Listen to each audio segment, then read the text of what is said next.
Hear us. Yeah, we end up doing an improvised double act. Yeah, you invited me this morning, so you have to improvise. I don't know what the lights are. Great. So we're part of the Cultuur Campus team. I'm at Erasmus University. Co-wrote the application figure by really close. It works. Frank, you were already there right at the start of the process. And I think with the Remains and the other education institutions that are at the core of this project. Yeah, that's correct. I came in a little later. And this is later. But I mean, the Cultuur Campus builds on a kind of long-term dream that the city of Rotterdam has. For some, it's a dream. Others see this more as a kind of nightmare child slash the challenge.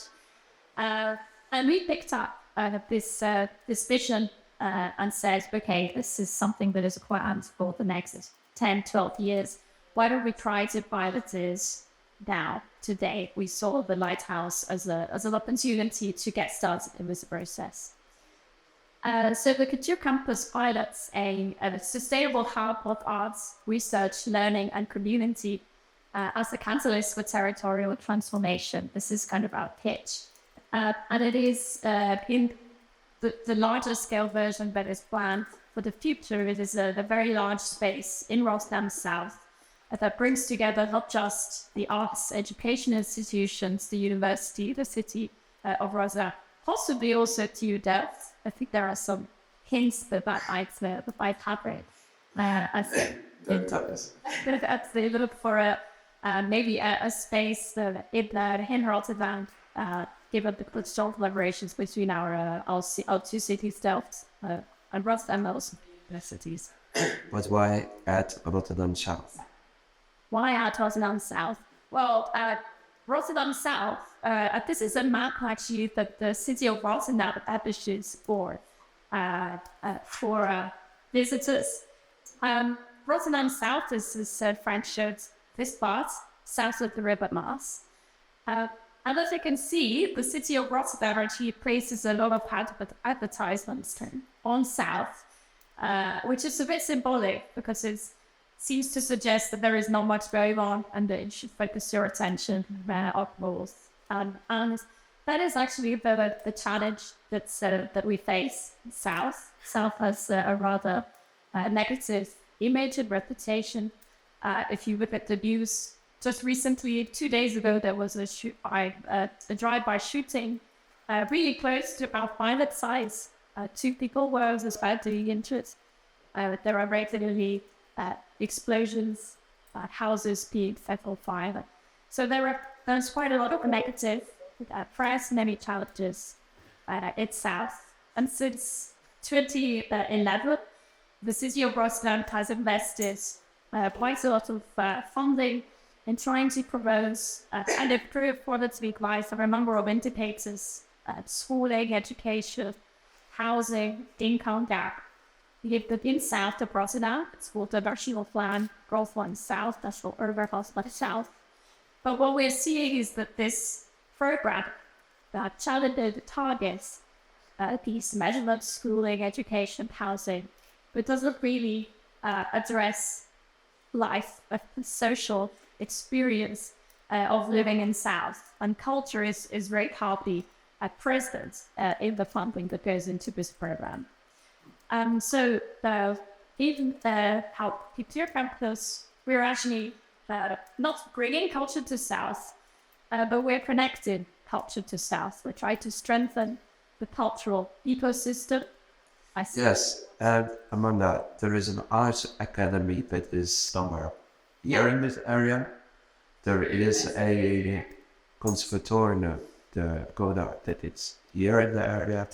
There is the whole response here. You are at this campus, and the cultural educations of these institutes is planned to move here. Yes. So we take them out of the northern part of the city, where they are dispersed with separate institutes, and now talking about merging them and placing them into one building.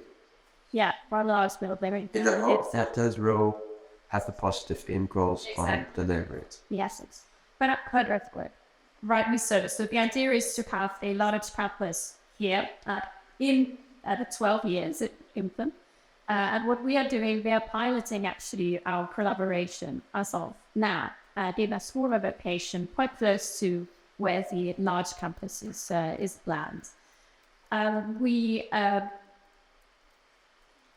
We do so, as Frank said, in the collaboration with the Arts Institute of Rotterdam, the Visual Arts Academy within the Academy, which has all sorts of courses ranging from artistic practice to fashion, furniture making. Erasmus University in particular, the faculty where I'm headed is media, communication, history and culture, common arts, performing arts, as theatre, circus practice, among others, and music at the Cultuur and Rotterdam as well, which was various. In particular, we're working with the urban planning departments. And as I understand it, this is the placeholder for TU Delft. Sorry? This is the placeholder for TU Delft. Yes. You want us to participate, but then should put this on the pre-show. Yeah, no, definitely. But this is the core of the Cultuur Campus. So when you signed the agreement that you're actually getting a place on the campus, perhaps. Well, might be in the narrator sides. So we have a number of questions that we're addressing in that project. And these are four guiding questions about how we can embed our teaching, research and placemaking activities in Rotterdam South. How can we co-create a communal space and activities that are following the principles of sustainability and inclusivity. They're also fundamentally what the role of the arts education and arts science collaboration can play in sustainable and inclusive city making. So in a way, I see a lot of parallels also due to your presentation, where we think about the role of the arts and art science collaboration into looking at challenges differently and also giving us new tools to maybe address challenges that are rather hard to tackle. However, the fusion of the performing arts and visual arts is one of the steps that is really central to this process. But we're also looking at breaking down the boundaries between the different disciplines, the artistic and cultural practices that are different institutes working together to create new educational programs, and new learning that also reaches beyond the usual suspects that are already rebuilt by our institutions. This is all for science that complicated. So, well, the products embedded in the economy is primarily artistic practices, but obviously at Erasmus we are cultural sociologists, cultural geographers, economists, and also work with more and more with science. Someone else. I think it would be good to explain that in the Netherlands, people expect that the culture and art is in Amsterdam. And a lot of money goes to the virtual capital. It is the capital for the government, is in Den Haag. And therefore it is important for the city of Rotterdam to really invest in culture, to put itself on the map. For years, the city has presented itself as the city of architecture, because our German neighbors did us a favor in flattening the most city center.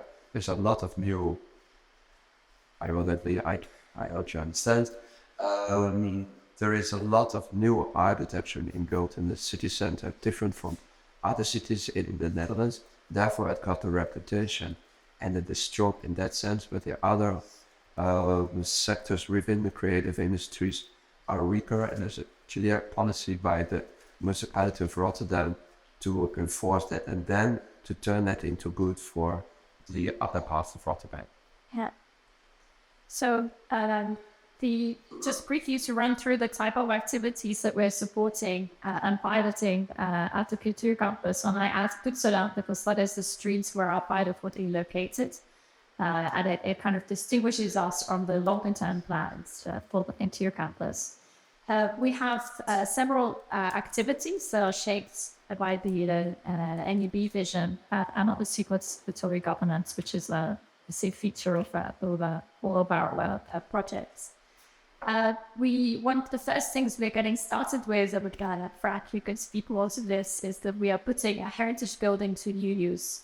It is a school that is located in South, and is currently occupied by students in a kind of I'm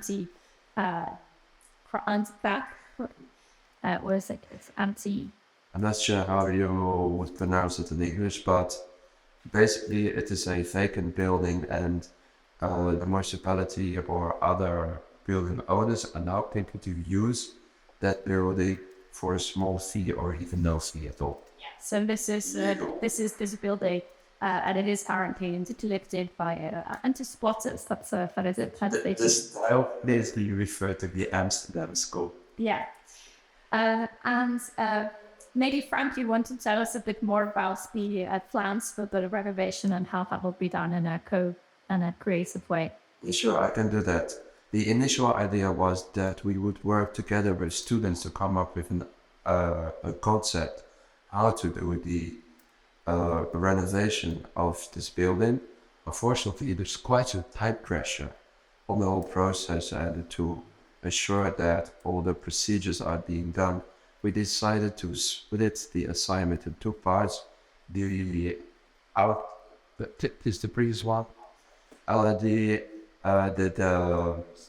The cost of the building will be prioritized, and it will go pretty fast. And we do an assignment together with students on the interior, the garden, the energy roof, and the major inclusive facade. If you look at this facade, you see it is pretty close, but it is actually one of the least interesting facades, and we just want to have an icon for the ambitions of the new Bilbao here in that neighborhood.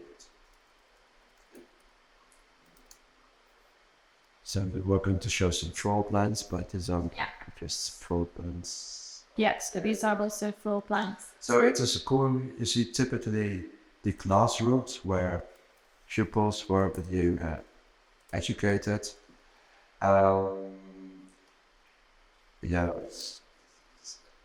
There's not much I can tell about the floor plans. Maybe what we can say is that obviously we are planning different activities in the space, which I will mention in a second. So we are proposing that the city will remove the inner walls to be much more flexible, to give students more opportunity to come up with creative ideas, how they can divide the space and how to allocate that to the educational activities that in the Koning, Kodar, and the Hoofdschool and Erasmus University have in mind. Yeah.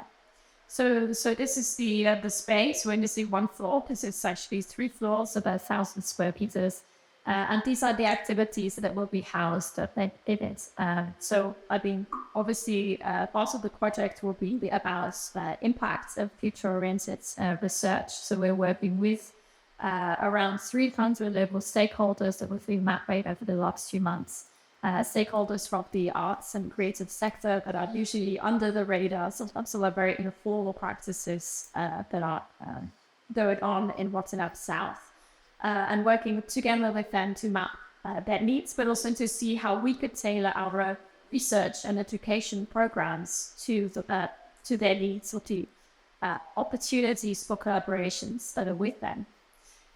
This also impacts from echoes from the research, also helps us to innovate and co-design our learning, which will focus on sustainable city-making practices that are anchored in our artistic and cultural practices. And we're also going to experiment with new forms of validating and certifying knowledge. So we're kind of trying to stretch also the boundaries of our diplomas, let's say, to see how we can also validate and certify knowledge, not just from students who take our bachelor's, the master courses, but also from local residents who might pick up soft skills or interacting together with us in activities that we plan. And then yesterday, I think you were talking about the behaviors and soft skills. I think this is maybe what to orient also our curriculum at all sides. And we are also planning a number of outward-facing activities here. Obviously, we are Arts and Culture Institute, so most of our activities will relate to the creative industries, theatre, music, visual arts. And the idea is that everything that we stage will be co-created with our students and with local stakeholders. Also providing opportunities for people from the neighborhood to pick up new skills while using our events.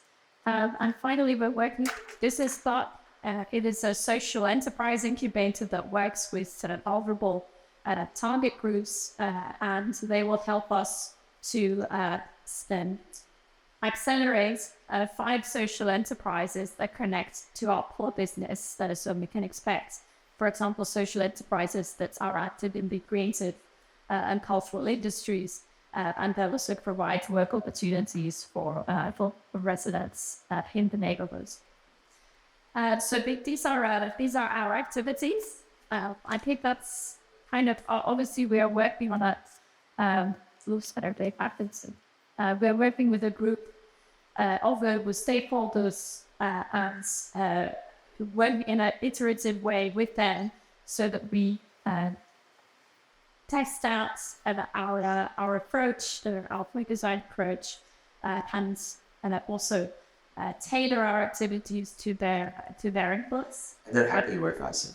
Yeah, actually, we had a couple of meetings with that, and I have to say it's been a fast-paced learning process.